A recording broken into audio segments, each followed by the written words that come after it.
Hello and welcome to episode 15 of Establish the Collection. I am Cody Main, joined as always by my co-host Gary Hartman. Gary, how's it going, buddy? It's good, Cody. It's good. I'm very, very excited for football. And because of that, we're in store for a fun episode here today. I am freaking amped for today's episode. It's kind of been a long time in the making. In fact, so long in the making that I didn't even realize we're on episode 16 of Establish the Collection, not episode 15 of did you say 15? I didn't even notice either. 16 it is, though. 16. So if you're listening, you're not going crazy. You have listened to 15 episodes. We are on episode 16. If you're watching live on YouTube, Gary has a underdog draft pulled up, ready to go. We're waiting on 2 more people to fill this bad boy up.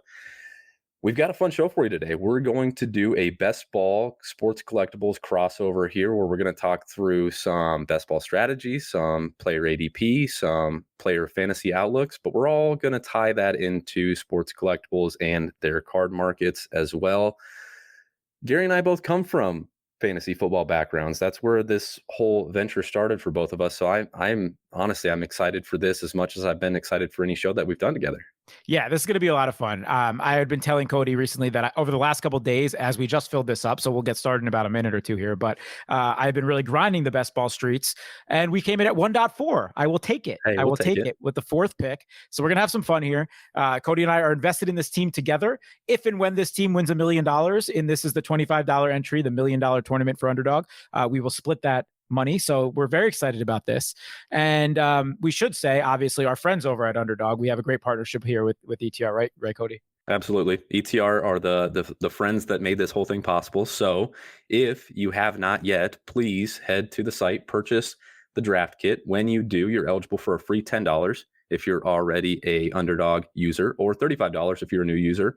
And again, it's a promotion that's available for both new and existing users. So take advantage of it. Head to the site, buy the draft kit, get all of these amazing rankings that if you're watching on YouTube, you'll see are preloaded into Gary's Underdog interface. Yep. These are the updated ETR rankings, which I believe we update every morning at 9 a.m. So these are updated from today, and looks like we are underway here.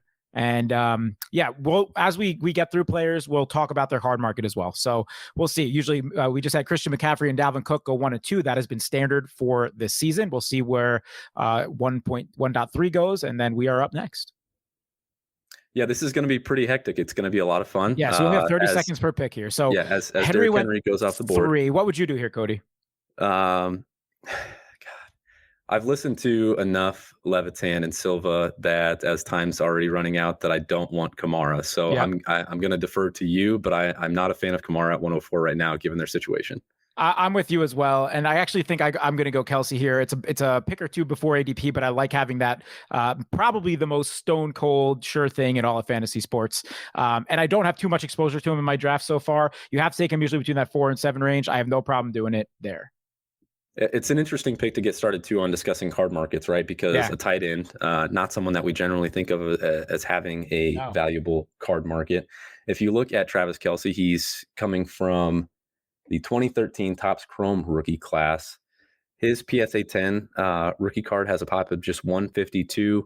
Last sold price at $225. Anything to add around our first round pick, Travis Kelsey? Anything in his card market that you see coming for him this year? No, I just like him in general. He actually has a chance to be the best tight end of all time, right? Like he's on pace to be better than Gronk historically, numbers wise. And since then we've seen Kamara, Saquon, and Zeke go. So the typical running backs that usually go in that range. I have no problem with that at all. But no, I have a raw Travis Kelsey rookie card sitting around somewhere. I was trying to find it. I was scooping some of those up, seeing if I can at least grade them into a 9 or so, because I'm totally a buy on his Topps Chrome rookie card. As you said, the pops aren't too high on that card. He's a generational, if not one of the best to ever do it in that position. So certainly a fan of Mr. Kelsey in obviously in fantasy sports this year. I do believe he's 32. So, there's a little bit of scare with the age model, but certainly probably had his best overall season last year. So no reason to think he's slowing down. And as you're watching on YouTube, just a cautionary reminder for any of our bearded friends out there. Gary and I are both rocking a nice, what would you call that? A nice stubble, more than a stubble. Yeah. Travis Kelsey shaved his beard today. Did you see that? Oh, no, I did not. Oh, baby. No, I did not. It's rough. It's rough. So That's a scary. cautionary tale for all of our friends out there: do not shave your beard. That's scary. I got to take a look at that. Well, we've got a lot of wide receivers coming off the board now. Yeah. Why Yep. don't you give us a quick recap here? Yeah. So after that run of Kamara, Saquon, and Zeke from 1, 6, 7, and 8, we had Tyreek Hill go at 9. A good value for Hill, I believe, his ADP is sitting around 6 or 7 right now. Aaron Jones at 10, Stephon Diggs 11, Calvin Ridley 12. So we had a little wide receiver run. Hopkins 13, DK Metcalf 14. And now we're back to a running back run here in the middle of the second round. Jonathan Taylor, Nick Chubb, followed by Austin Eckler, which is a great pickup for this player here, all the way at 17. His ADP is been around 11.9 right now. So Oh wow. that is a quite the fall for him. And it looks like Osimo is up right now, who's in our draft. Hey, shout out to Osimo. Who just went with Justin Jefferson. So we are 2 picks away from our second round pick. We should start thinking about this. I do think it's important with one of these next 2 picks to get one of these top running backs here, because there is a tier drop off after, I would say, these next 4 to 5 names, which are Joe Mixon, Antonio Gibson, Najee Harris, and Clyde Edwards-Helaire. This is a good point, a good time for me to stop you and ask you your general draft strategy. We haven't talked about this a whole lot off air. Are you an anchor RB guy? We can throw out all the RB acronyms. Are you a zero RB, hero RB, modified zero RB, robust RB? What's your general draft strategy? Normally I am an anchor RB, at least one. So I want to make sure I usually come around with like a top 12 if I don't get one in the first round. And then I'm pretty good waiting for a while. So not quite zero RB, but yeah. So do you have a preference between these top guys here? Mixon, Harris, CEH? Gibson probably would have been my pick there. He went 2 picks before us. Darren Waller's off the board. Man, we're running out of time. It's probably Najee for me. I'm leading Najee here. Yep. I think he's the most sure thing workhorse. He might lead the league in carries. We got a little bit of a value on ADP. We got him at 21. He's around 19.8. And the Mixon scare is the offensive line and the health. CEH is just roll in, what we saw last year. We don't know if he's going to be the every down back. Looks like Jerick McKinnon might be hitting into his work a little bit. Darrell Williams looked good in the playoffs. So to me, Najee Harris was the pick there. I'm excited about his upside for Pittsburgh this year. Yeah, and by all indications, based off the preseason usage that we saw in the first game, I think he played on every single snap that the starters were in. I think we're going to see that true 3 down plus goal line back roll from him, and that's going to be great. What do you think for his card market coming out 2021 products as we're again on the clock here? This is moving a lot faster than I expected it to. It's moving fast. That's okay. We're going to have to take our first receiver here. I'm definitely looking at one of these top 2 guys, either Allen Robinson or Amari Cooper. I do think they are in a little bit of a tier of their own here. Do you have a preference for a best ball type of format for one of those? We should talk about this because I'm in on Dak. Do you want to go Amari here and try and set up a Dak stack if possible? Certainly, let's do it. All right, let's do that. All right, let's talk about Dak quick. We'll put Najee to the side here. Dak has the kind of the bum shoulder, right? He's starting to slowly return to practice. I think he's been limited. Amari comes off PUP as expected. He's going to be ready for week 1. It seems like all wheels up for the Cowboys offense. We've seen CeeDee Lamb look insane in training camp practices, or at least I have grinding practice reports. What are your thoughts on the Cowboys offense as a whole and thoughts on Dak's card market? Yeah. So, the injury stuff is a little scary with the shoulder right now. And just, it seems all very just vague. And the reports coming out that we're giving him another MRI, but he's fine. Ultimately, I think he'll be okay. And, as much as I wish I wasn't as a Giants fan, I'm pretty bullish on that offense, like most of the other fantasy community is. So I do think Dak is still probably a buy at this point, while there's some uncertainty around his return of an injury, while, we're still thinking he's probably a favorite for comeback player of the year. There's a lot to like about him, about obviously CeeDee Lamb, who's going crazy early these days. Where did he go today? He went all the way he went to pick 24 overall. Oh, so, wow. He's going significantly before Amari in nearly every draft. So I've picked up a few Dak base rookie cards. He's out of that 2016 class, which, as we've talked about, is that class where the base cards are the silver prisms, right? Yep. His market's currently sitting at around $750, $775. He's got a pop count of about 1,100 on his PSA 10 rookie card. What does he have to do to take the next step to reach that upper echelon? Does he need to have an MVP type season? Does he need to be the QB1 in fantasy? Does he need to take the Cowboys on a deep playoff run? Or is it something less than that? I think it might just be him coming back and looking like he did before he got hurt last year. I think if he just does that, and the Cowboys are a much better team and one of the top 5 offenses in the league, like a lot of people think, I think he plays in the biggest, plays in America's team. He has a lot of cachet from around the league. I think fans love him. I think he's got a lot of swag, and he's just a very marketable guy for the most popular franchise in the league. That I think for his market to be elevated back up, he just needs to prove that he can come back strong like he did before last year. Cowboys compete, and I think we'll see that market get right back. And now again, he was on pace to set passing yard records last year, so that's it is reaching a very high floor that we're asking of him for sure. Now we see Patrick Mahomes go at pick 310. So he's right at his ADP. Okay. Yep. Any thoughts? It's tough to add anything to the Patrick Mahomes card market, but any thoughts on Patty Mahomes going into this season? Anything that the Chiefs have done during the offseason or anything you expect out of him going into, what is it, year 4, 5 now for Patrick Mahomes? I'm expecting him to compete for an MVP, for the Chiefs compete for a Super Bowl again. They shored up their offensive line. They made that the top priority right after he got crushed in the Super Bowl. Pretty much running it back, right? They lost Sammy Watkins, but other than that, the team looks the same. I would expect him to be Patrick Mahomes and for his market to stay strong and be as safe as an investment as you have in football that isn't named Tom Brady. All right, we're coming up here on the clock shortly. Yep. Let me 4-9. What are we looking at? So we're coming in at pick 45 overall. I would normally probably look, and we obviously have our tight end. I would start to look at a Josh Allen in this range. I'd certainly think that he's worthy of discussion here, but given that we went tight end first, I probably want to get another receiver here. Is what I'm looking at. Especially, I feel like we have a rock solid anchor with Najee. So there's a lot of good options. I do think we have a little bit of a tier here with Julio, Jamar, and the 2 Bengals guys, Chase and Higgins. And then we have Deontay, I'm a fan of, with Thielen and Judy sitting around there. I would be looking at one of those guys, either Julio or the 2 Bengals guys. What say you? Yeah, I think I'm with you on Julio. I think it sets us up for a later round stack too with Ryan Tannehill. If for some reason we miss on Dak, yeah, I guess that's a good. Julio just went off the board, okay. So we're looking there, and then Chase Claypool went really early, which is fine with me. I also like Deontay here. I think he's super safe, but we do have exposure to that Steelers offense already. This is a good point because we can just talk AFC North here as we're on the clock now. Jamar Chase is available. T. Higgins is available. Deontay is available. I think my preference would be to chase the upside with Jamar Chase. I'm with you. Then that brings up a good discussion. We can talk about Joe Burrow and Jamar Chase and your thoughts on them. Yeah, we keep Chase right around ADP. Yep. All right, so we got Jamar Chase. So we start now. Travis Kelsey at the 104.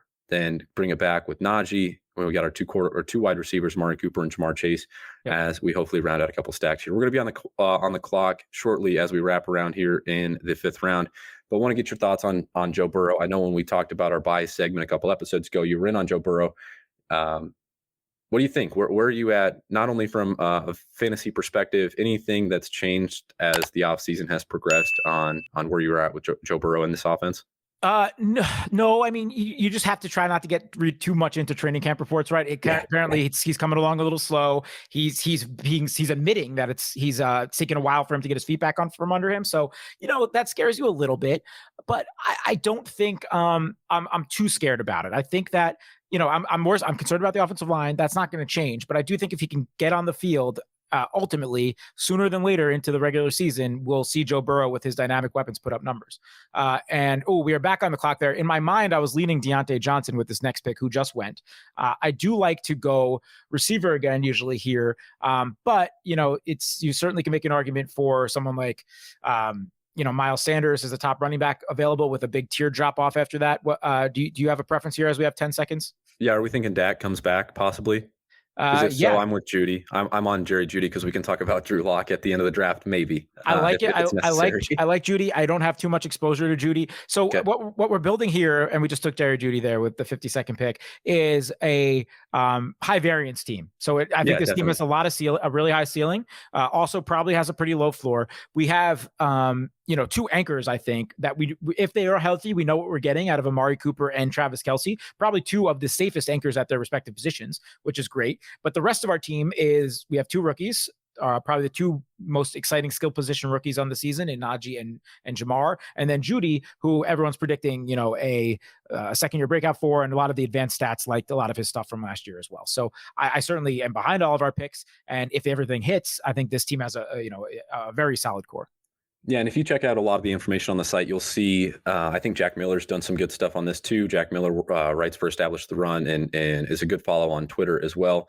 Some of this second-year breakout stuff, as well as rookies performing as we round into the fantasy playoffs, right? That's kind of a big thing that we're kind of setting up here. We've got a young team with Najee and Judy second year, Jamar Chase rookie. So if things click for that Bengals offense, we can maybe stack that thing up. I'm with you. I'm worried from his short and long-term perspective if they don't build an offensive line around him, if he's just going to continue to get pounded year in and year out. But Zach Taylor's offense is fast-paced. It's pass first. It's going to be friendly for numbers. I think this is a good opportunity for us, both in the card market and in fantasy, to take advantage early. What are your thoughts? We haven't touched a whole lot on wide receiver here, but what are your thoughts on Jamar Chase's card market when products release in 2021? Because we saw it with Justin Jefferson last year. We're starting to see it with CeeDee Lamb as he's turning in insane practice reports. What are your thoughts on what Jamar Chase's market's going to look like when Prism comes out? Yeah, I think if he's as good as advertised, he has as high of a ceiling as some of these recent rookies that we've seen. Justin Jefferson obviously is the prime example of that from last year, who has a very strong hobby impact. But, Chase, the only thing going for him, he hasn't really played in a year. So, you might be, if he starts off slow, which is certainly a possibility, you might have a little bit of a buying opportunity right when those first products start to come out, which is something that I would be very interested in, because I think everyone believes in the talent long-term. I do think ultimately once he reaches his ceiling, which I think could probably be like, super high, crazy, a 90 catch, 1,300 yard type of guy. I think he's got a really high ceiling from a card perspective. Well, look no further than at LSU with Justin Jefferson. Jefferson went 111 receptions, 1,500 yards, 18 touchdowns. In that same season, Jamar Chase went for almost 1,800 yards, 20 touchdowns. Yep. So, right, we know that ceiling is there. Hopefully the connection, he can rekindle that with Burrow. Obviously, taking a year off of football didn't do him any favors. It sounds like he's been slow to acclimate a little bit of camp, but I'm not going to let that type of stuff worry me. No, not at all. So let's we're flying here, which is good. We are, and we'll have plenty. I think the place we're going, we'll have some time to talk after the draft a little about some hobby news. But I think here we're at a position where I think we both have our eye on Dak, probably because his ADP is right around this time. And we do want to stack him up with Cooper if possible. So are we on board with grabbing him at 69 here? Yeah, definitely. If he's available, then I think we go there, and then we figure out what to do on the when we wrap around here in round 7. I agree. My eyes would be on ETR favorite Trey Sermon, and Aaron Rodgers just went. So let's grab our guy Dak. This is also going to be my first exposure to Dak. It might be my Giants bias, but I'm happy to have a share of Dak for sure. So we did that. We were able to stack up our guy with Dak and Cooper. And what I feel good about here is we now have all positions covered. We could feel good about kind of just sitting back on quarterback and tight end for a while and really kind of hammer down those skill position guys. So when you start this way, we've got a top tier quarterback. We're setting up a top tier stack, and we've obviously got the best tight end in the game.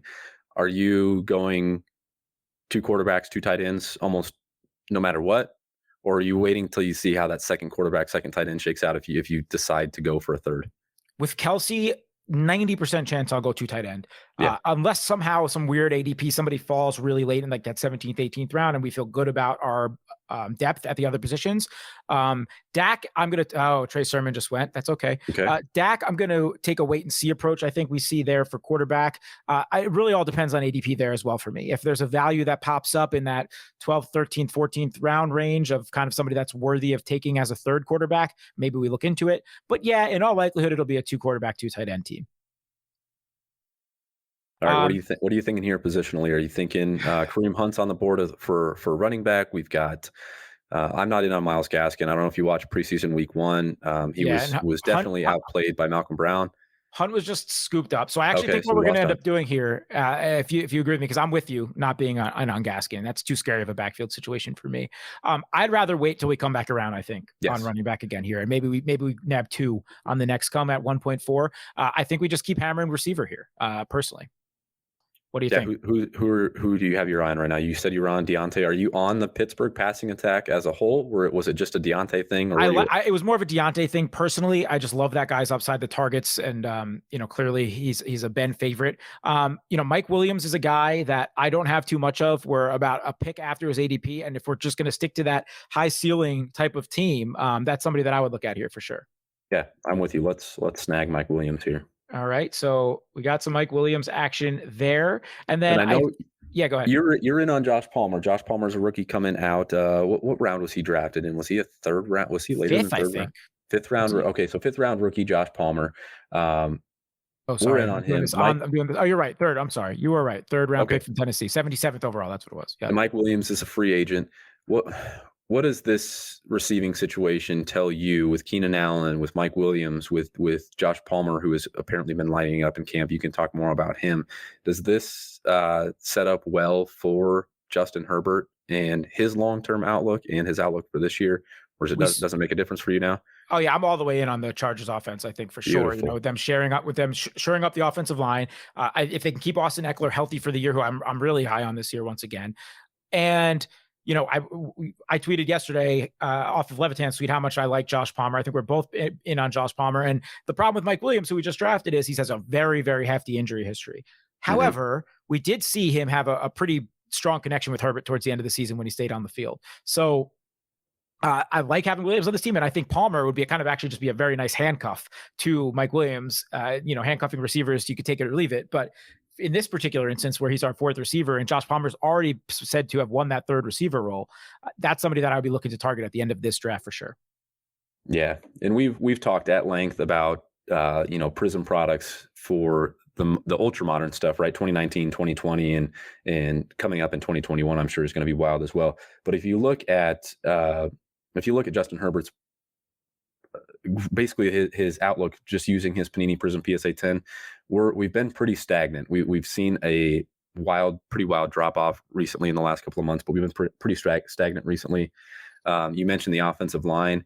Brandon Thorne, who is probably the best offensive line guru ever that I can think of. He writes for Establish the Run as offensive line. He's the best. Yeah, he knows his offensive and defensive lines in and out. And if you're playing fantasy football, you definitely need to know your offensive lines. So I just read Brandon. He's got the Chargers with the 9th best unit heading into the season. So I think PFF had them as graded as the 32nd unit, the dead last in the league last year. So a massive upgrade on the offensive line for Justin Herbert and the Chargers. Definitely in on this offense, definitely in on his cards if and when I can get my hands on him. Me too. But yeah, I love the outlook for him this year. Yep, I'm all in on all the Chargers offensive, the main skill position guys, and Herbert. Obviously, Herbert, you're coming in at a very high price point to buy into that kind of stuff. If you have it, you have a decision to make. If he comes out strong, who just went, by the way, at 84th overall, Justin Herbert did. If he comes out strong, you'll have a decision to make, because I do think that market will just keep heating up. If the Chargers are winning games and Justin Herbert looks like he did last year, you might want to look into selling off some of that stuff. We're gonna be, his market's already so hot, and if he meets expectations, you might see some pretty high peaks for Justin Herbert as we're about to come back around here. Yeah, definitely. And just Jalen Hurts just goes off the board as well. I think there's a discussion to be had for his market too. As did Tom Brady. And we are on the board here. I do think we needed to get a running back here. I like AJ Dillon. I think we all like AJ Dillon here at ETR. I think he's got some standalone value. I think, he's a talented back, and certainly if Aaron Jones ever goes down. So he's somebody that I would look to invest in here. You have a problem with that? Yep. Best time is running out. Let's draft AJ Dillon here. All right, I like that a lot. Right around his ADP, we picked him about 2 picks earlier than his current ADP.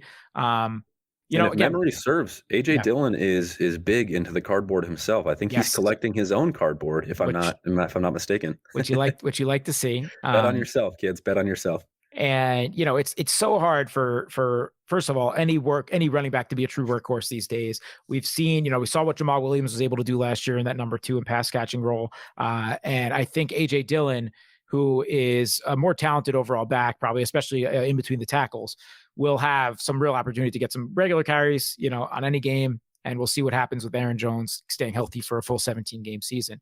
But we are going to come back around here. Any running backs here you like, or do you want to keep kind of just hammering away at some flyers a little bit later on? I think theoretically I would like to hammer another running back here, but I think we can find values later on in the draft that I'd be more comfortable with. A couple guys on the bottom of the board as we're looking at that stand out. I'm not in on Melvin Gordon. He's at the top of the board now. Not in on Ronald Jones. Really could care less for the Buffalo backfield. Yep. Yeah, in the 10th round, I think we look back at wide receiver and see what's available for us there. Yeah. So, we can, I don't know if we want to try to maybe get someone who is in more secure of a role, like someone Jarvis Landry just went off the board. I think Will Fuller is somebody that kind of fits into the theme of our team as far as super high upside and an offense that should be pretty dynamic. And, talk about an ADP drop. His ADP has been falling, I believe, but still around 87. And we're at pick 100 here. So if you want to talk value, that's a guy. Yeah, why don't we scoop Fuller? Because as much as this is about building a winning team, I'm happy to embrace the variance. God, we've got five guys in our wide receiver with Amari Cooper, Jamar Chase, Jerry Jeudy, Mike Williams, and Will Fuller, who just scream upside and variance and injuries and PEDs and all of the above. I do want to have a discussion here before we get back on the clock, because this thing is moving at rapid pace. What are your thoughts on Tua from a collectibles perspective? I've been very vocal about my love for Tua. I think there's a lot of reasons you can excuse away the poor 2020 performance. He was obviously still working his way back from the hip injury. He lost the whole offseason due to COVID. He had Ryan Fitzpatrick looking over his shoulder. I was reading Silva's team reports, even had a thumb injury that I completely forgot about last year that sidelined him for a season. Let's be honest, his setup last year was basically as bad as it could get. Now they add Will Fuller, who we just drafted. They add Jaylen Waddle in the draft, reuniting him, Alabama teammates. They somewhat shore up the offensive line with a second-round pick in Liam Eichenberg. Ryan Fitzpatrick's out of town. Things are pointing up for Tua. Where are you at with Tua's card market, and what's Tua going to have to do to either A, win you over, or B, improve on where he's at right now? Yeah, I mean, I think there's still plenty of room to grow. And I think there's been a lot of people like you that have used the offseason as an opportunity to try to buy low with Tua. I just don't know. Like, I think he's still a good buy just as far as, if he does hit in the second year with a much better setup, as you just mentioned, he will have the opportunity for his card market to go, 2x probably what it's sitting at right now. But 3x maybe. But I just don't know. I mean, there were still a lot of red flags last year with the play on the field. But you look back to his time at Alabama, and he was being talked at as one of these generational type quarterbacks that I think he's a worthy gamble, like anything else in life. Like I think if you're, investing in cards is a gamble, and you want to do it for prime guys that were big names coming out and prime positions, which is quarterback. So I like it as a potential investment. I have not done as much buying as you on the Tua side, but I have done a little bit this offseason, and I'm excited to see that pay off for you, because I really hope it does. All right, we're seeing a little bit of a running back run here, if I'm not mistaken. A few tight ends going off the board as well. Yep. What are we looking at when we wrap around here? We've got James Conner, Latavius Murray, Gus Edwards, Devin Singletary at the top of our running back board right now. So I think we need to grab. I think we should grab a couple running backs coming up here, because I think we have some solid receivers. We're pretty set on quarterback and tight end. We'll be able to get a second quarterback that will be solid later on. Gus Edwards was a guy I was just looking at who just was scooped up. I'm looking at our running backs and kind of the archetype of the team that we're building. We've got our anchor with Najee. The bet that we've made with him in the second round is we're just betting on him being healthy all season, being a workhorse, being able to handle basically 3 downs plus goal line work and pass catching. We didn't draft another running back until round 9 in AJ Dillon. So he's kind of that back that's got a little bit of standalone value, but would really benefit obviously with an injury. Do we go there again with someone like Latavius Murray, who has a little bit of standalone value himself, would benefit from an injury, obviously with Kamara, if Kamara goes down, or do we look like Nyheim Hines, who's got the pass catching role? Yeah, where are you looking at here? I think when you're just looking for as far as ADP, I think with Conner and Edwards both going off the board, who are the two guys that I would have been interested in, I think I maybe adjust strategy a little bit. We take one running back, one receiver here. I think I'm with you on Latavius. I think he's somebody that we've seen have plenty of standalone value.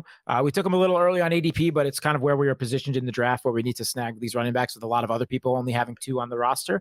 Yeah. So, again, I think we'll be able to get some guys like a Hines, a Singletary, a Drake, those type of guys that we know have very set roles. Phillip Lindsay, somebody that I'm looking at in that regard. I don't like that Texans team, but I think he's certainly their number one back. So those are, I think, in our next couple running backs, we should look at guys that we know will be on the field in their secure roles, because Nyheim Hines, for example, last season was in the perfect DraftKings perfect lineup twice. Like he's the kind of guy that can win you a week. So he's somebody that maybe we should be looking at, but I think we can probably wait on someone like him. We get two young quarterbacks off the board there at the end of round 10, start around 11 here with Joe Burrow going at 10-12 and Trevor Lawrence at 11-1. We've talked a little bit about Lawrence as we're about on the clock here. Yep. Lawrence going to be more expensive. Would you say you're going to have better luck buying on the secondary market, Justin Herbert or Trevor Lawrence next year? Oh, that's hard. Lawrence, until he shows that he's even in the same arena as Herbert. You think Lawrence will be easier to buy? Yes, I do. Wow. So ADP would tell us to take a quarterback here. What do you think on that? We talked about it with, we just lost out on Burrow, didn't we? Yeah. Oof. But there's Fields, which is exciting, and then Tanehill, who's got plenty of upside as well. Yeah. Are you focused on stacking here? We better get going. I'll let you go for it. I'm just taking the ADP pick here. All right. Ryan Tannehill, to pair someone with Dak, and now I don't think we have to think about quarterback again, by the way. They have different bye weeks, which I don't look at anyway, but we should be set there. To pair someone with Dak, who certainly has a little bit of risk going into this year with both the shoulder and coming off the ACL, to pair him with a very secure quarterback and Ryan Tannehill, who also adds value with his legs, who also has maybe one of the best supporting casts in the league this year, at 15 value ADP pick value. I just think it was worth the shot. We don't have to think about quarterback again. I wasn't loving any of the value in the other positions in that spot. What about Ryan Tannehill from a collectibles perspective? I'm a buy. You're a buy. Okay, yeah. Good. I love to hear that, because I think he's a name that just completely gets forgotten. I legitimately think now he's probably a long shot given what would need to happen for him and his team, but he's probably a legitimate MVP contender. No, a long shot at best, but he's got that type of upside, I believe, with the supporting cast. I think that team can definitely win the AFC South with everything that's gone on with the Colts, especially. They can make a deep playoff run. I would not be shocked. This stuff's pretty cheap right now, man, and it's super low totally. Pop reports. So tell me what you would be interested in buying with Ryan Tannehill. I did a little bit of buying on both Tanehill and Stafford towards the beginning of the offseason. Both guys who maybe you should look up card ladder so we don't have to get off keep it up. But both guys who are I love their situation. I was buying Tanehill before the Julio news, but Brilliant. I mean, Tanehill, listen, I was a little scared of Tanehill going into last year, thinking that 2 seasons ago was a one-year wonder type of renaissance, but he impressed me week in, week out again last year. I just think that Vrabel's got a great coaching staff. I think that Tennessee organization is incredibly stable. I think I'd be shocked to not see them in the playoffs once again this year. And he doesn't make mistakes like he used to in Miami. And he's a really dynamic player. And I mean, to me, he passes the eye test also. And I still think there's just a little bit of a stigma to his name from being Ryan Tannehill, as far as kind of maybe what people thought was this first round bust for a couple of years after Miami, but to me, he's still undervalued. So I mean, just some of his regular Topps Chrome stuff, some of his Topps Chrome refractor stuff. I'm interested in all of that. Yeah, I love Tanehill, and maybe this will be a theme. Maybe we'll get to the latter part of the draft and we'll be able to talk about this guy, or maybe even when the draft's over if he doesn't get drafted. But anyone that's coming out of Adam Gase's grips is someone that I think we should definitely ignore what happened while he was underneath those grips of Adam Gase. And we saw how bad Tanehill was with him, and we've seen how good he's been without him. Right. And he's got a great supporting cast, like you said, A.J. Brown, Julio Jones, Derrick Henry. I mean, it couldn't get much better as far as the setup goes for him, and add in the division that he's in. I think you've got to be pretty happy with where he's at. You mentioned Matt Stafford too, as we're about on the clock in round 12. Yeah, Matt Stafford is definitely a little bit more valued than him, but his stuff, again, is extremely low pop count. And talk about a guy that's got MVP upside and has got Super Bowl winning upside. That roster is set up for him to compete for a Super Bowl. So, and he's going to be I love these buys. Yeah, Stafford will make you're exactly right. So, and I think, we're possible that we're about to see his best days in a McVay offense, at least from a statistical standpoint. So there's a lot to like there.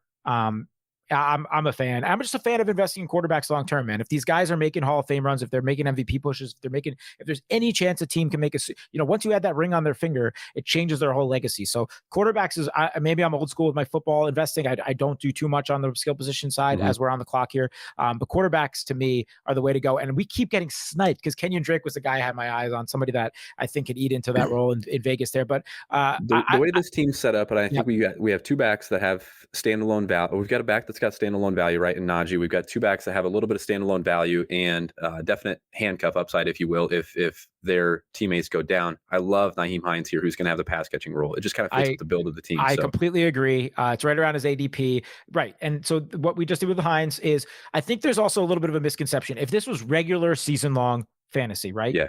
I would not have that much interest in Nyheim Hines at all. Okay. Good luck picking the week that Nyheim Hines is going to have his 3 touchdown game, right? Yeah, right. Okay. Or 10 catch games. Cause there will be those weeks. And I get Jonathan Taylor is a great back. But there will be those weeks because he's a good pass catching third down back. Now, good luck figuring those out as from a season long player. I'm never starting him in those correct weeks, but that's the beauty of a best ball format is, he's somebody that literally won people millions of dollars last year in DFS. He's the kind of guy that I'm okay investing in around like the 12th, 13th round here, especially on a team where we have kind of more high variance in the running back position. So I'm with you there. I haven't been paying attention to tight end, and the guy that I'm interested in, I think will probably be off the board. No chance that we would get Blake Jarwin, right? He's already gone. No. Is he going that late? Yeah, we'll be able to grab Jarwin a little bit later if we're looking for him as our second time. Which we should with Dak. Absolutely, we should look there. Anyone here? I'm happy going running back or receiver right now. Anybody that you have your eye on? We got 25 seconds. Oh boy, it gets thin. I don't know what your thoughts are on Jaylen Reagan. He's been making some noise lately in camp. Another potential second-year breakout guy. God, who knows? Devonta Smith has had injuries already in camp. Slight build guy. It's possible that we're looking at Jaylen Reagan wide receiver 1 for the Eagles. I like it. Let's do it. Let's go. He fits in the theme. Second-year breakout, high upside. Why not? And did you see the catch today? I did not. No. Oh my God. Oh. It's one of the. I have a tendency to be hyperbolic with these things, but it's one of the best catches I've ever seen. Oh, really? It was really good. You pull it up when you get a chance. Maybe you can pull it up on stream. We'll probably miss a pick. I could do it. We won't miss a pick. I think the Eagles official. Yeah, you'll probably just Jaylen Reagan catch. It's got to be up there. Look, CBS Sports as my blocker is gonna. I knew that was gonna happen. Let's see if I can do this. Oh, it's real. This is real grainy. Oh, he did like the Odell Beckham. Yeah. He did like the Beckham in warm-ups type catch, the old school. One catch. Oh, yeah, man. That's crazy. I'll take that on my roster. Absolutely. Because we know that translates to fantasy points. Absolutely. Yeah, so I'm with you there. He fits the team. He fits the team. In that spot, I was hoping that a Jacoby Myers would have been there. I think his ADP is sitting around 142. I'm really high on him. I like Bryan Edwards was somebody else that I would have been cool with, but he's kind of right in the same type of high upside type player here. We're in this range of a lot of 2019, 2020 wide receivers, right? That maybe underperformed a little bit last year, but have a chance to break out this year. I'm really excited about a lot of these guys. Yep. I'll tell you right now, my hope for one of my next picks is Phillip Lindsay, because I think as far as just an anchor in the same way that we just took Nyheim Hines, I think he's the most secure running back left that we know will have between the tackles first and second down work. And he's ran for 1,000 yards in 2 of his first 3 NFL seasons. He's a very good running back. I get the Texans stink, but at this point in the draft, in the 14th round, if he makes it to us in 11 picks, he's someone that I would really like. And then I think I'd feel okay about our running backs at that point. Yeah, and it seemed like he was kind of the starting running back, right, in preseason week 1. I think he's definitely going to be their number 1. Yeah. So from Levitan, Mark Ingram didn't play, but Tyrod Taylor played 10 snaps. Phillip Lindsay played 8 snaps, to David Johnson's 2. So I think that's a good look for us. Yeah, definitely first, second down back. Maybe he cedes some passing work to David Johnson, but we know the offense is going to be terrible, right? But exactly. What more can you ask for this late in the draft as we're trying to round out these running backs here? It's interesting. It seems like we have an interesting group of people in this draft. Like Roethlisberger just went at 157. I've seen Daniel Jones, which is picked by Osimo. Interestingly enough, went at 150. But smart guy, Osimo. Smart, yeah. Noted super sharp guy, Osimo, taking Daniel Jones. I've heard he's good at fantasy sports, Osimo. And I've also heard that Daniel Jones is both of our guy. So, oh man, you got to be excited. Let's take a look at his team. I like those quarterbacks for Osimo. Osimo's got Kyler, Hurts, and Daniel Jones. It's an interesting strategy. He went 3 guys that all have very high upside. Very high upside, young guys. Yeah, a lot of rushing upside with that team, even with Daniel Jones. Yeah, this is a nice team. He hasn't taken a tight end, but this is a very nice team for sure. Let's rehash the Daniel Jones card market because we haven't done that enough on this podcast. If we're not talking Daniel Jones, we're talking RJ Barrett. But Daniel Jones card market, I'm starting to get a little bit more worried the more I see out of Giants camp. The videos are bad. The sound bites from Jason Garrett are bad. The offensive line is bad. And I'm really worried. Cody, you're going to make me cry on the podcast. I mean, what are you doing to me? We have Dallas Cowboys on a roster, and I'm talking shit on the Giants. This is going against everything that is my core values as a sports fan and as a fantasy player. No, you're right. You're absolutely right. It's an unmitigated disaster so far. And I had tweeted during the game 1 against the Jets that it's week 1 of preseason, and I'm already beyond fed up with Jason Garrett. And every single day that goes by, and I'm grabbing our guy Philip Lindsay here. Every single day that goes by is just more negative reports out of camp. I'm not reading too much into the Judge thing because by all the beats that I read in Giants podcasts I listen to, the players, the players that are going to play this season still respect that guy and are buying in for him. So that part doesn't scare me, but Jason Garrett's involvement in every which way does. And I think we're running a peewee offense compared to modern NFL standards, and it scares the hell out of me. I'll tell you where I'm at on Daniel Jones from a collectibles perspective, because I'm tying my brand to a lot of really bad quarterbacks, I think, or below average quarterbacks, expecting them to improve based on their situations. When the Giants added Kenny Golladay, I was very excited. They added Kyle Rudolph, was very excited. I knew Saquon was coming back, very excited. I hoped they would address offensive line in the draft. They did not. Me too. I am continuously worried about that. I am worried more and more that I hear. I thought maybe at best case scenario, Jason Garrett just stays out of the way. It doesn't seem like he's going to stay out of the way. No. So where I'm at right now, I had been buying Daniel Jones. I was able to offload a little bit of that position when they signed Kenny Golladay for a nice little profit, bought back in. If he starts hot for whatever reason, maybe he runs good for a little while, and I'm probably going to offload some of that position again. Yep. Because I am terrified. I get it, man. I get it. I just hope that, it's early. It's really early. This is my hope as a Giants fan. Yeah. It's early. I actually believe more in the tackles than most people do, at least in Andrew Thomas. The second half of the team season, he was really good. We're on the clock here, and we'll pick this conversation back up. I think we should take three receiver. Three Detroit receivers at the top of our board. Which one are you most in on? I mean, if we're sticking to the theme, it's St. Brown, right? And we're way early. We're way late on ADP for him as well. I think we just stick to the high upside guys. This is the team we've built. We might as well keep it rolling. We're going for $1 million here, guys. We're not going to win the league for $80. We're going for it. So why not? Upside, a lot of good hype out of camp out of Amon Ra St. Brown. Am I right? One of those Amon-Ra St. Brown. Yeah. St. Brown brothers. Everything looks good from the practice reports from St. Brown. By all accounts, he's been a beast in training camp. I love that. I think the combined age of our wide receivers is like 27. 12. Yeah, we're really young, and I love that. I love that. Amari brings us up, which is nice. That's true. That's true.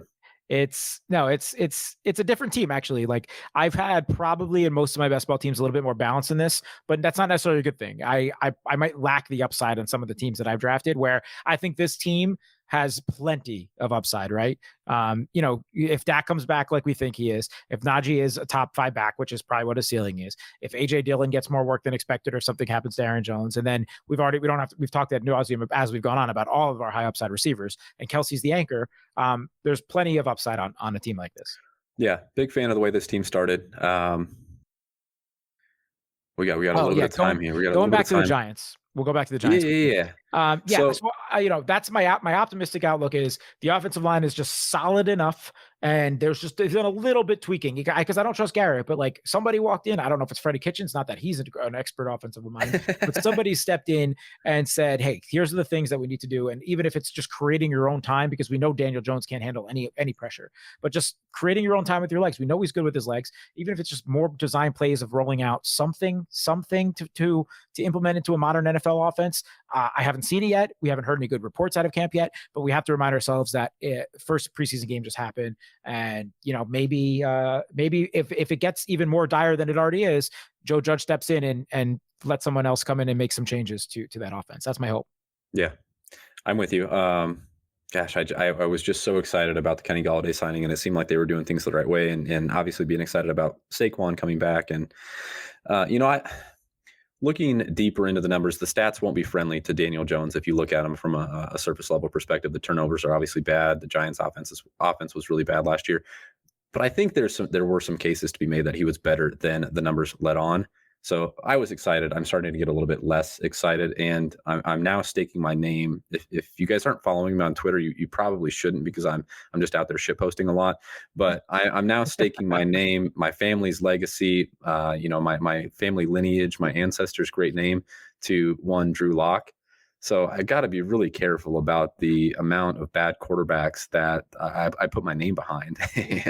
and as I go all in on Drew Lock, maybe I should take my name out of the Daniel Jones hat. I don't know. So I think, as from a talent standpoint, obviously Daniel Jones needs to cut down on turnovers, but I do think he showed enough his rookie year to know he can make really good throws downfield. He's a pretty accurate deep ball passer, and he's got upside with his legs. Now, everything in between that, there's some scary stuff in there. Turnovers mostly included, in play calling probably secondary after that, and obviously the offensive line. But I still think it's make or break year. I think this will have to be what we see. I'm not selling any of my Daniel Jones yet. I can't get myself to do it. I want to see what the product looks like on the field, even though there's a ton of red flags. Jarwin was just stolen from us, unfortunately. Damn it. We did wait. Actually, right at his ADP. Right at his ADP. That's okay. That's all right. That's all right. We've got a little skinny stack with Dak. No big deal. Sure. I think the hope there is based off of the way these two in Amari and CD are being drafted, that we just hope that Amari is kind of the clear wide receiver one there. Yep. And Dak is good enough and is concentrated enough that we capture most of those points there. I'm not too worried about that. Yep. All right, what are your thoughts as Hunter Henry as a tight end too, who is about 15 picks past his ADP as well, just from a values perspective? I haven't been keeping up too much on camp reports out of New England. I am a little bit worried about the injury concern for him. I think that we're far enough away from the season that he comes back, and I am okay drafting him here at this point. Yep. And with Kelsey as our tight end one, I figure we know how much Belichick loves to use the two tight end system. There's no doubt that John is going to be their number one guy of those two, but we've seen what Hunter Henry could do as a fantasy tight end when he's been healthy before. Maybe if Mac Jones ends up as that starter, I would certainly expect as a rookie quarterback for him to really lean on those two guys. So I wouldn't be surprised to see Henry be a solid number two tight end on a team that has Travis Kelsey. So we have 2 picks left. Coming up here. Quick before we hit pick 17 coming up in round 17. Curious, you mentioned we've got Hunter Henry on the team. You mentioned Mac Jones potentially starting. Are we going to fall into the same trap that we did with Justin Herbert, that we're just undervaluing someone like Mac Jones? Seems like the draft community, fantasy Twitter, our circle is obviously in on Trey Lance. We're obviously in on Justin Fields, of course, Trevor Lawrence. Do you think our industry, and do you think the card market is going to make the same mistake on someone like Mac Jones that could potentially come in for a Patriots team and be the best quarterback in the draft class, or are we properly valuing him? I think for now we have to say we're properly valuing him. It's tough, right? That Patriots offense, it was really bad last year, and I don't know if I believe in the skill position guys enough. I don't know. I think they're pretty set on giving Cam at least a couple week leash here. Yeah. I just think that, he might be, I do think compared to the rest of his class, he's going to be an interesting buy. You're going to get a nice discount on him for a New England quarterback. But I do think we're on an okay approach for just where the overall mindset is on him right now. I get how good he was in college. We haven't necessarily seen those Alabama quarterbacks take off in the pros. We're on the clock here. I'm happy to go wherever in this case. I like taking the shot on someone like Evans. If I don't know, I don't always go 6 running back, but on a team like this where we might be a little weak there, I think that's an interesting possibility. You have any thoughts there? Yeah, I think we can go there. I think we'll have enough late round dart throws at receiver. We got one more pick, right? We have one more pick. Yep. Yeah, I think getting 8 receivers, 8 or 9 receivers. Yeah, it's going to be 2, 6, 8, 2. So going only 2 quarterbacks, 2 tight end, you can go 6 running back, which I'm okay with. So here's the thing with Evans, because I love Darrington Evans. I know that a lot of people on Twitter are talking up Darrington Evans as kind of that back in case something happens to Derrick Henry. I saw a piece recently on PFF, and it really caught my eye because it was talking about running backs and when they tend to start regressing in their career. And it usually happened based off of the research that they had done around year 5 to 7 in the league for running backs, and when they hit about 1,500 carries. So do you want to guess who's coming up on 5 to 7 years in the league and 1,500 carries? The big dog. One Derrick Henry, big dog. So I know that is sacrilegious to do here at ETR, but if you want to bet on Derrick Henry regressing in any way, I think it could be a bet on him potentially not making it through the season, potentially him being used slightly less. Clearly, that's not the most likely outcome, but if it were to happen, Darrington Evans would be a huge beneficiary. Getting him in the 17th round, I think, is great. I wanted to talk about Derrick Henry's card market because he's one of the running backs don't have a whole lot of value. We've talked about wide receiver value quite a bit here today and on previous shows. Derrick Henry, if you want to buy a Derrick Henry PSA 10 rookie card, just his base rookie card, you're going to have to shell out like $600. Yeah. Wow. It's pretty crazy. Pretty crazy. So I would just say if you're one of the lucky few that's holding on to Derrick Henry raw, PSA 9, PSA 10, or maybe you've got some colored refractors or anything like that, maybe now, especially if he starts the season hot, would be a chance to buy before that regression hits, before the injury bug hits, before the wheels fall off when he hits 1,500, 1,600 carries this season. So the flip side of that is he's Derrick Henry, and he's been one of the most durable running backs of the last 4 or 5 years, right? I've gotten buried enough with Derrick Henry and DFS that I'm honestly terrified to give out the take that, hey, if you're holding Derrick Henry cards, you should sell because he's just going to bury me. The big dog just buries you if you fade him.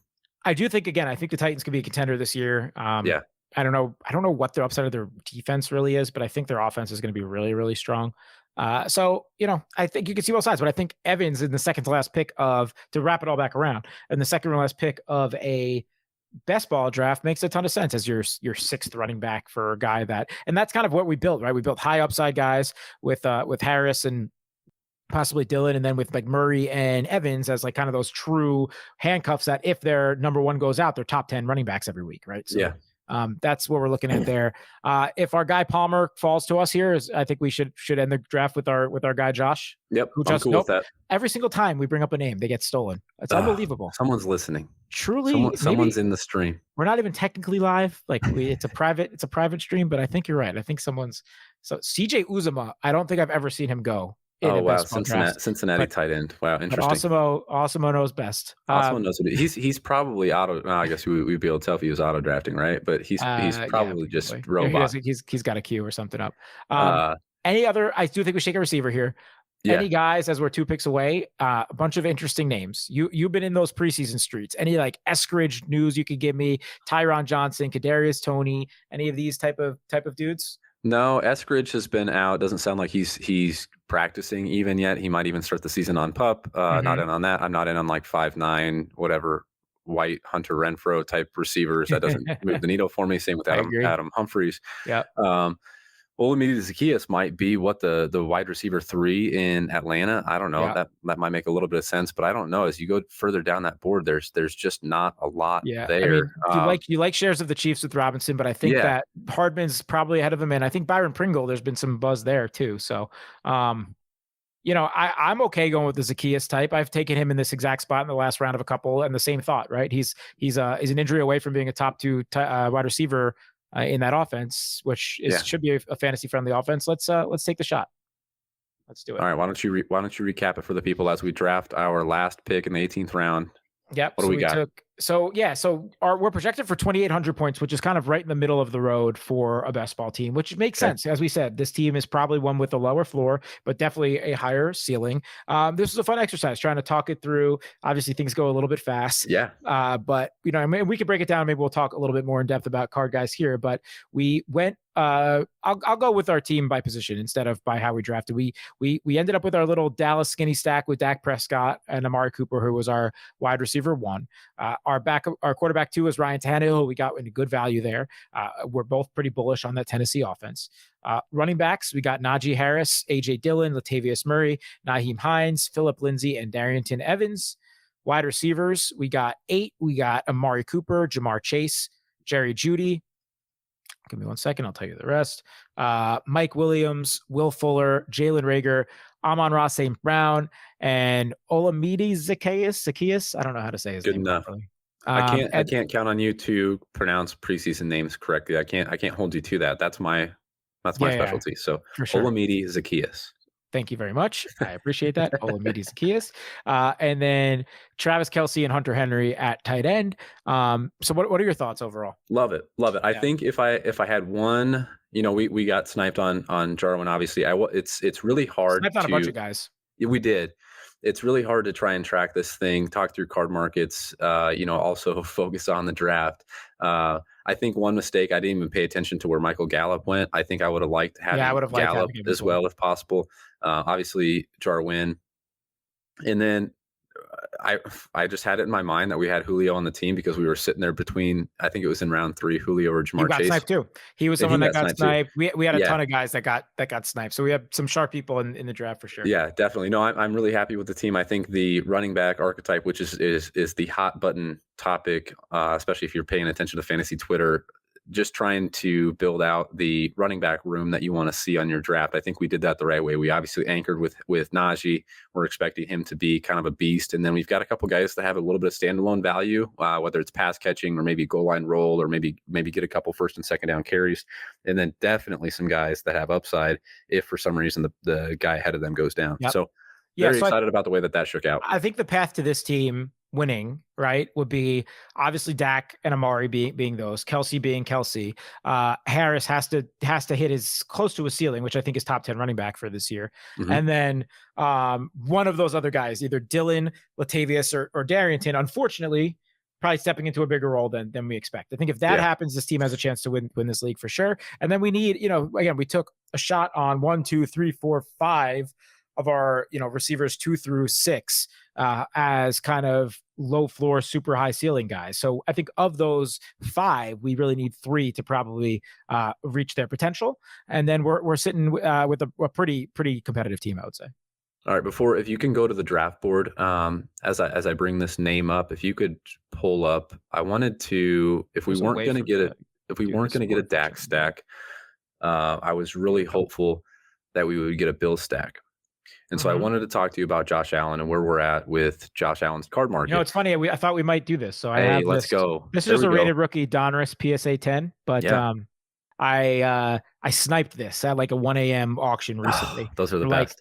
I don't remember exactly what the price was, but I looked on Card Ladder real quick under comps, and I got this for like $65 under whatever. Hey, let's go. We love sniping the EV here. Well, I'm going to talk to you about 1 a.m. auctions in a second here because we've got some interesting stuff to touch on. Real quick on Josh Allen, just want to get your thoughts. Finished second in MVP voting behind Rodgers last season. QB1 in fantasy last season. Was 5th in passing yards, 8th in rushing yards, 3rd in rushing touchdowns. They basically got everyone back. Most importantly, mastermind Brian Dable, he's back. Didn't get sniped as a head coach. Is Josh Allen properly valued in the card market? Is he overvalued now? Is he one of those guys like Dak that has to do something pretty astronomical this season? Does he have to be the MVP to really take the next step in his card market?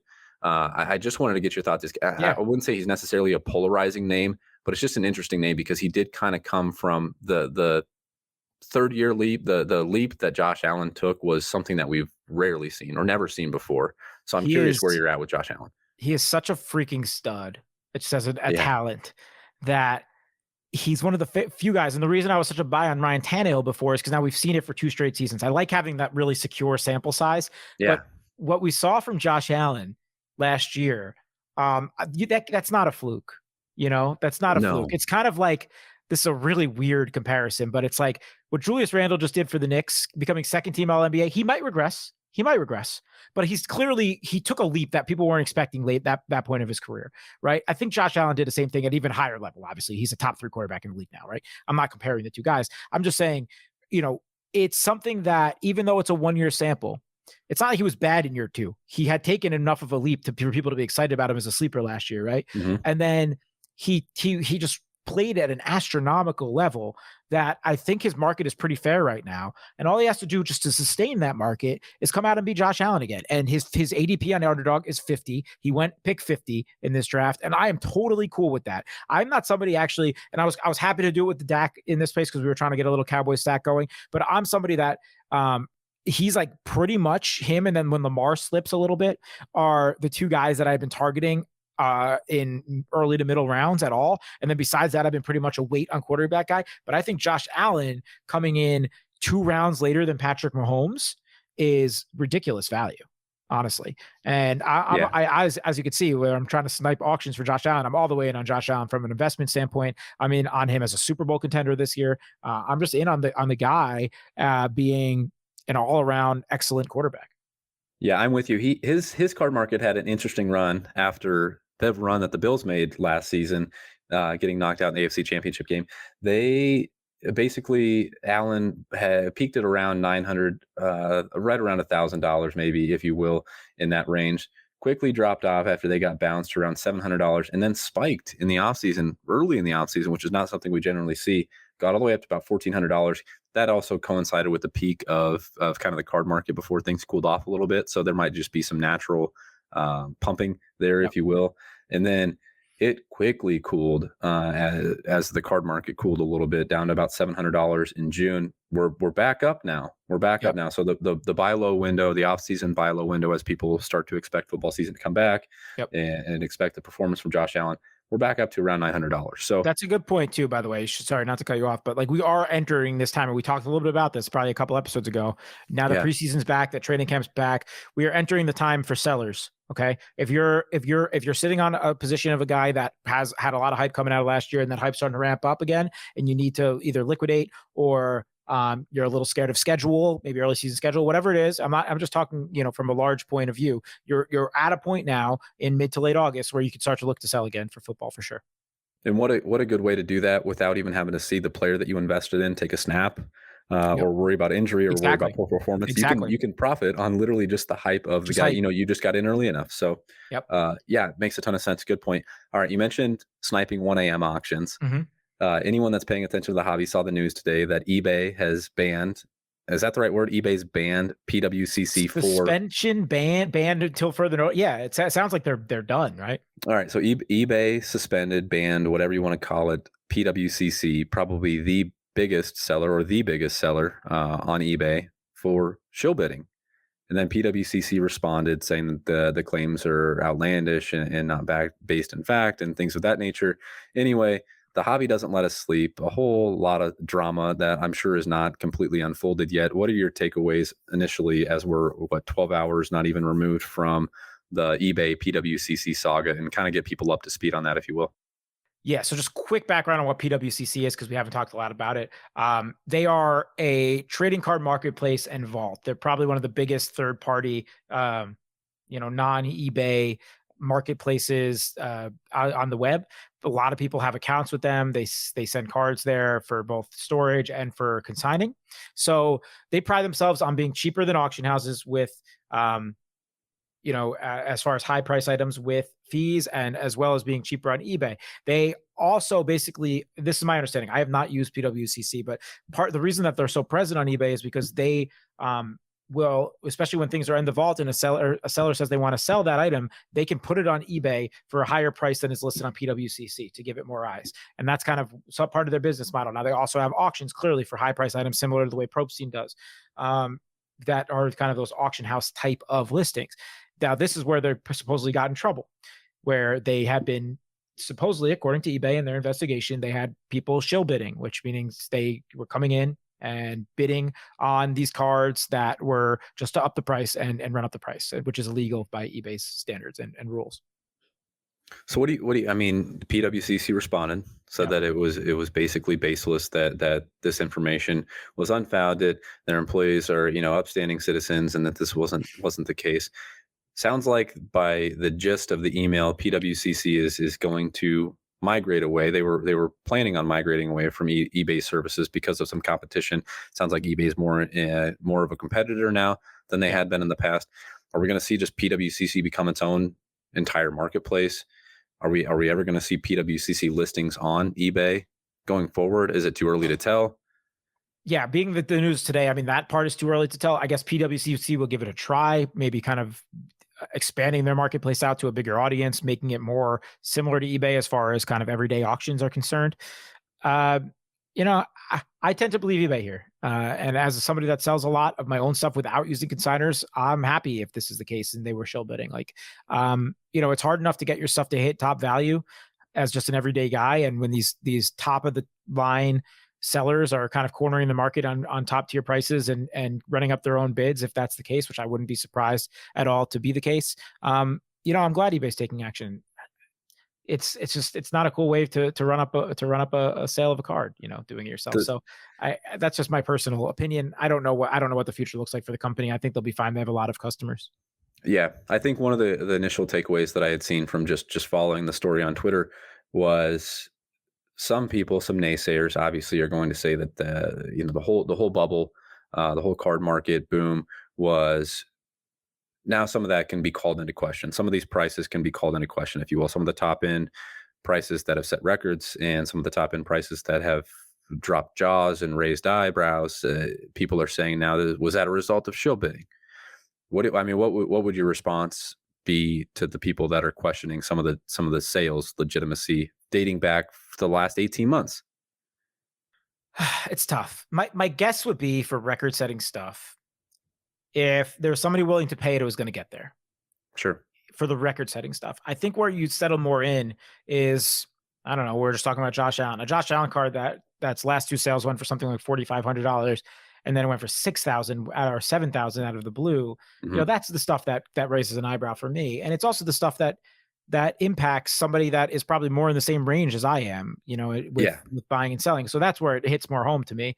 I think for the record setting stuff, whether it was going to be at auction, at Golden, on a PWCC auction, on a Pwcc auction, another auction house, private listing, whatever, I think that stuff's going to reach the number that the market's killing, whatever, the Honus Wagner sale, for example, this week, that was going to go for 6.6 million, whether it was in the SGC slab, PSA slab 3, whether it was at Leland auctions or Golden auctions, that was going to be, I think that, so for me, I'm not too concerned about it really impacting that stuff, but 4 or 5 figure dollar cards where it really has a big impact on the bottom line. I think that's probably where it hit the most.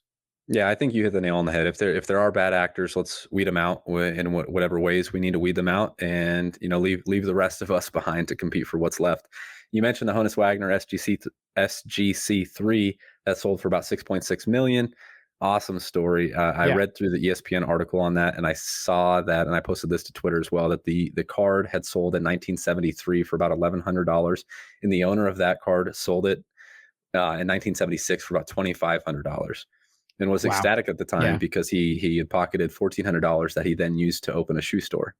Amazing. Which was just an incredible story, heartwarming story. It's cool to see that these true grail items, true pieces of artwork are continuing to fetch massive dollar amounts. And as we always say, anytime a record is set in the hobby, it just brings more eyeballs to the hobby. When you see ESPN have this in a feature article, it's always good news for us. I totally agree. And just, it's the GOAT. It's still the GOAT of sports cards. And I'm glad to see it because, we've seen all these record setting cards over the last calendar year, and one in solid condition comes up finally, and it blows everything else out of the water. And it's the way it should be, because this has been the card that's been setting it all along.